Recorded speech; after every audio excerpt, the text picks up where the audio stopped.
Ever thought being on top of the charts means you're untouchable? Think again. What if I told you some of the biggest names in hip-hop have been caught in schemes so dark they'd make you question everything you've heard? This is Rap Zone, and you're watching rappers who had most disturbing scams. And now let's get into the details of most disturbing and real stories in hip-hop history they don't want you to know. First of all, scams on the streets are major. There's a side of rap that rarely makes the headlines, when mighty stars get squeezed by real-world threats. You'd think that once you're famous, you could cruise anywhere with no worries. But for many hip-hop artists, the streets never forget where they came from. They still face demands for protection money, fees they must pay just to stay safe on roads they used to own. It's a reminder that fame doesn't buy you a pass. Sometimes, it makes you a bigger target. In street scams, Rick Ross' name is trending. Rick Ross shot to fame by celebrating the BMF legacy. So when he dropped BMF in 2010, he was shouting out a real crime boss, Larry Hoover. For the record, what I just read online, that first name you see when they discuss Trump and Lil Wayne's pardon, that Brett Barish. That shout-out ignited more heat than he expected. The gangster disciples didn't see it as a respectful nod. They saw it as an invitation. Suddenly, Ross found himself in their crosshairs, facing a demand for millions in cash or else. He tried to brush it off in interviews, laughing it off as rapper talk. But behind the camera, things got tense. During a late-night drive in his Rolls-Royce, he spun out under mysterious circumstances. Some say it was an accident, others say someone messed with his brakes. Either way, Ross ended up in the hospital, shaken. Word spread that he quietly handed over nearly $3 million to quiet the threats. No press release, no boastful tweets, just a private deal to keep him alive and touring. He never talks about it now, but you can still see it in his eyes. That moment when he realized, yeah, even a top rap mogul can't ignore an old-school street tax. Kanye West couldn't protect himself from scams. They had chairs pulled up to his table where he was eating at with his friends, and they wasn't eating. It was real. They played the food was cold. Kanye West built his reputation one beat at a time, but he never claimed to be a street soldier. Still, a random night out in Philadelphia nearly cost him everything. Ye and a few friends rolled up to a low-key diner, just a spot for pancakes and coffee. That's when a group of armed men burst in and surrounded their booth. Kanye froze for a second. He's more used to owning crowds than being cornered by threats. His face went pale when he saw those guns. Yeah, he makes bold fashion statements, but he hadn't planned to be fashionably armed. The diners around them backed away, phones out, eyes wide. One of the attackers demanded money, hundreds of thousands on the spot if Kanye wanted to walk out alive. Ye paid what he could from his wallet, still nowhere near the full amount. The rest had to come from backstage connections. He called in a few heavy hitters in Philly's music scene, guys who still ran parts of the city. They showed up in black SUVs, and after a tense hour, the diner emptied out. Kanye slipped away that night, no blood spilled. But that memory hangs over him. He learned the hard way that your fame doesn't protect you when you're just sitting down for a late-night bite. Next to Kanye is Drake. Drake's charm and laid-back style make you forget how many eyes are always on him. Can't buy it. This is why he's fighting Drake. When you hit Drake, because he used the beat that he didn't actually use. 0 to 100. When he first landed in Los Angeles for a big showcase, he felt on top of the world. But one whispered tip nearly changed everything. Someone in the city's underbelly put a contract out on him.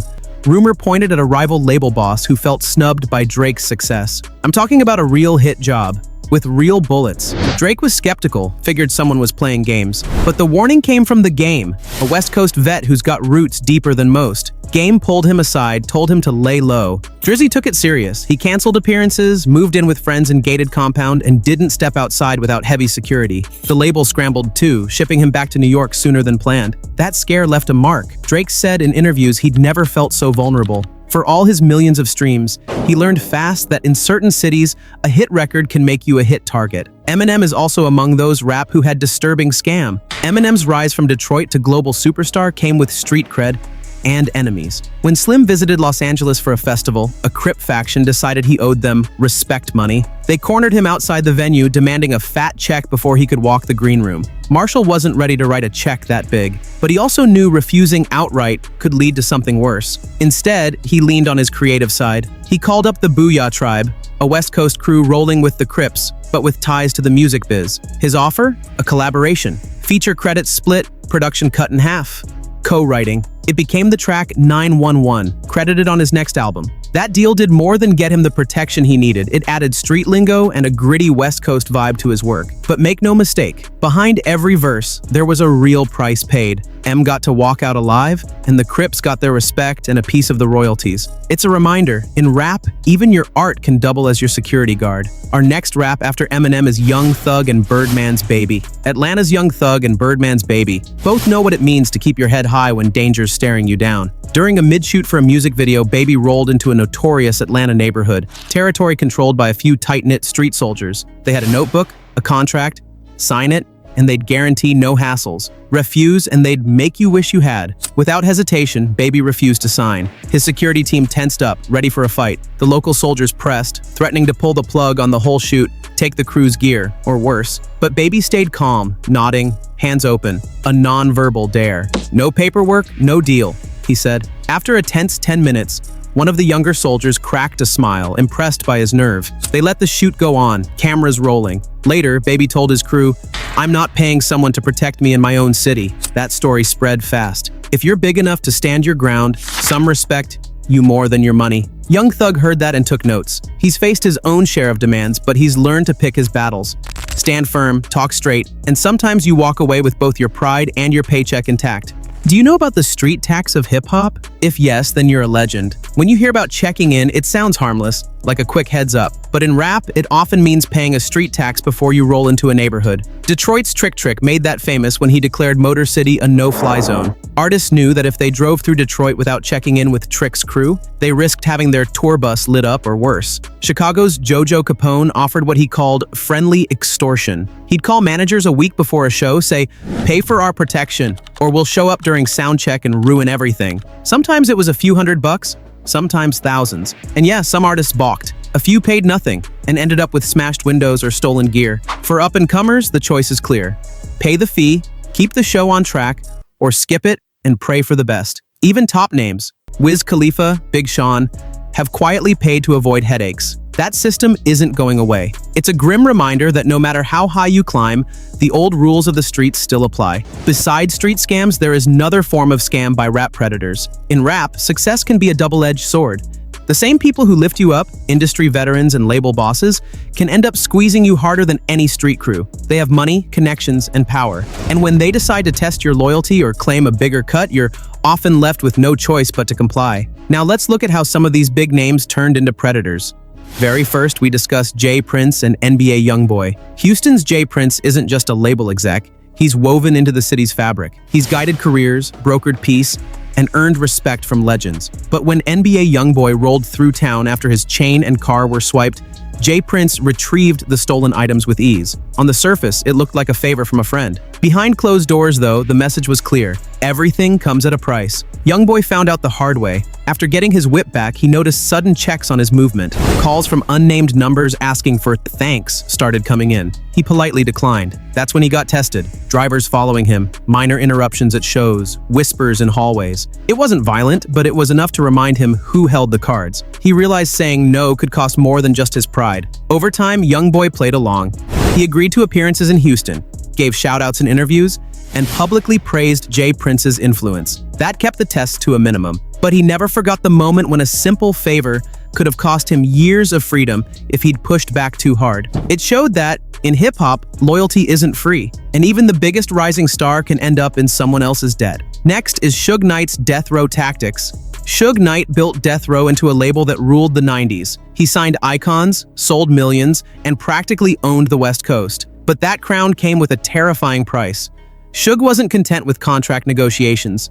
He demanded obedience through fear. Take the story of Vanilla Ice. After Ice Ice Baby blew up, Suge allegedly invited him to a meeting at a Hollywood hotel. Instead of a handshake, Ice found himself dangled over a balcony by his ankles. The message was blunt: sign over the rights or take a long drop. White rappers didn't get a pass. No matter how big your hit, you bowed to Suge's power. Then, there was the infamous label raid. Suge stormed a rival studio armed with baseball bats, demanding that Dr. Dre come out and sign to Death Row. The image of that night stuck in everyone's mind. Suit-clad execs running terrified, security guards scrambling, and Suge swinging a bat like he was at a ball game. That intimidation tactic pushed Dre right into Suge's orbit, and of course, the darkest chapters involved Tupac and Biggie. While no one's been convicted, many point fingers at Suga's crew for their roles in the rapper's murders. Whether he ordered the hits or turned a blind eye, Suga's legacy is stained by blood. He didn't just sign artists, he held their careers and sometimes their lives hostage. After Suge is the rapper whose name is most trending nowadays.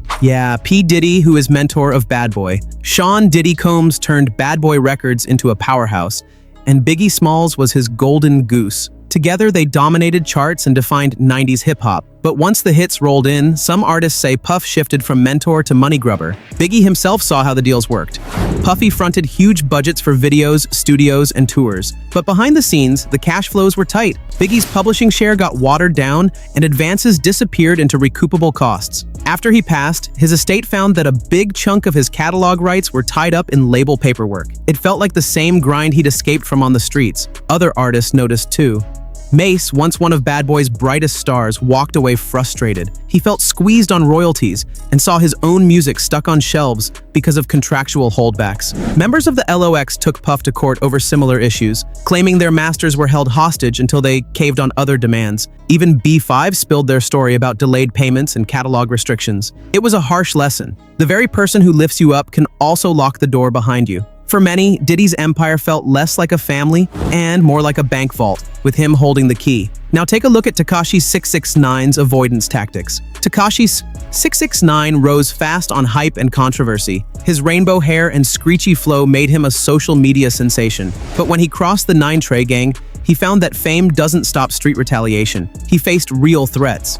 People out for blood, ready to make an example of him. His first move was to hide out in New York, but the danger followed. Fans scrutinized every post, looking for clues. So he turned to someone unexpected, Wack 100, an LA hype man known for swagger and connections. Tekashi dangled rumors of unreleased hits and behind-the-scenes secrets to lure Wack 100's crew into his orbit. It was a wild alliance, 6ix9ine trading tape drops for bodyguards. That arrangement kept him safe enough to perform behind bulletproof glass and record vocals in locked studios. But it came at a cost. He had to promote Wack 100's artists and feed the rumor mill with stories that kept cameras on them both. Tekashi realized that even though he had millions of views, in certain circles, you need a heavy hitter to stand between you and the barrel of a gun. His snitch deal in court might have saved him from prison, but without the right backup, he would have ended up in worse trouble on the street. It's a reminder that in hip-hop's underworld, alliances are as crucial as verses. Next is Wack 100's blackmail schemes.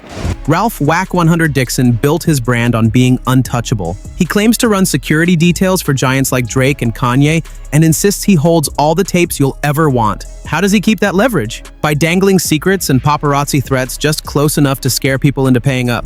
Say an artist refuses his Wack's fee. Next thing they know, Wack's people are whispering about lost audio files, phone calls leaked to blogs, or worse, grainy photos from private sessions. He's got a track record. Get paid, and he'll drop the rumors. Don't, and he'll promise a storm of bad press. Some rappers laugh it off, confident their own crews will handle it. Others quietly pay tens of thousands just to keep their private lives private. Wack's social media feed is filled with cryptic boasts, photos of himself with headliners, snap captions about holding receipts, and flashes of expensive watches. It's showmanship and intimidation in one package. Even Oscar De La Hoya, the boxer turned promoter, got pulled into Wack's orbit. Rumors of fight footage leaks and behind-the-scenes drama surfaced until Wack got his cut. It's a pattern.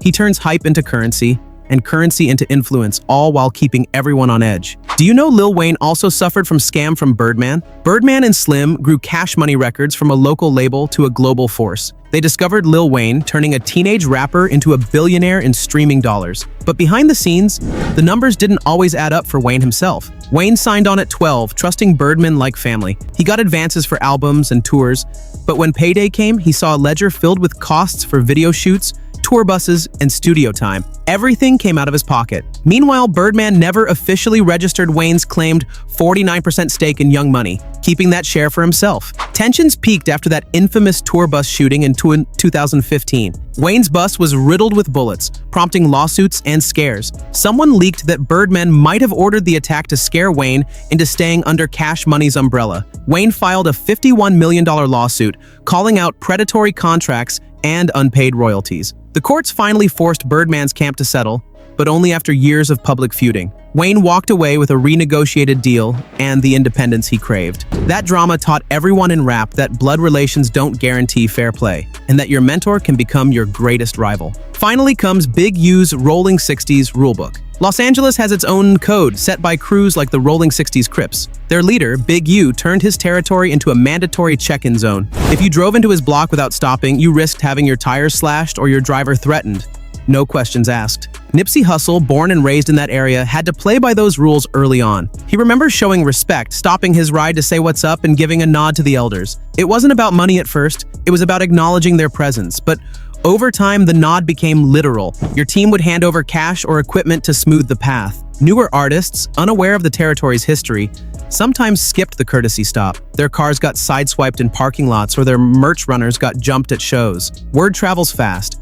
If you want to perform near Slauson Avenue, you pay your respects or face the consequences. Even after Nipsey's rise, when he bought property in the neighborhood, he kept that check-in tradition alive. Only now his own name carried weight. He turned the old extortion into mutual honor. But the lesson remains. In some parts of rap's map, ignoring the unwritten rules can cost you more than money. It can cost you your safety.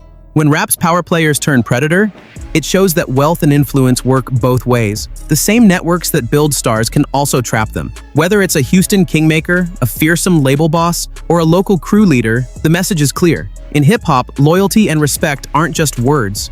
They're currency. And if you can't pay up, you'll find out what happens when the loan sharks aren't in suits, but in hoodies and gold chains. After rap predators, there is record label exploitation, when the dream deal turns into debt. Artists often hear about huge advances and big budgets. What they don't hear is how those free dollars come back to haunt them. Every studio hour, every music video, every tour rider is fronted by the label. And then it's deducted from an artist's royalties. You might sell 10 million records, but until you've covered every penny the label spent, you won't see a cent yourself. That's the cruel math of recoupable expenses and the advance trap. First of all is CRAN's $1 million nightmare. CRAN burst onto the scene with her track Gucci Gucci, but the label's promise of a $1 million advance soon became a prison. Sony handed over that check, then put every penny toward video shoots, photo sessions, and studio rent. When the single didn't become a global smash, Sony came calling. They demanded CRAN repay the full advance. A decade on, she still owes around $800,000. Meanwhile, her debut album finally dropped on streaming platforms, but after the label took its cut, her share barely covered guest features.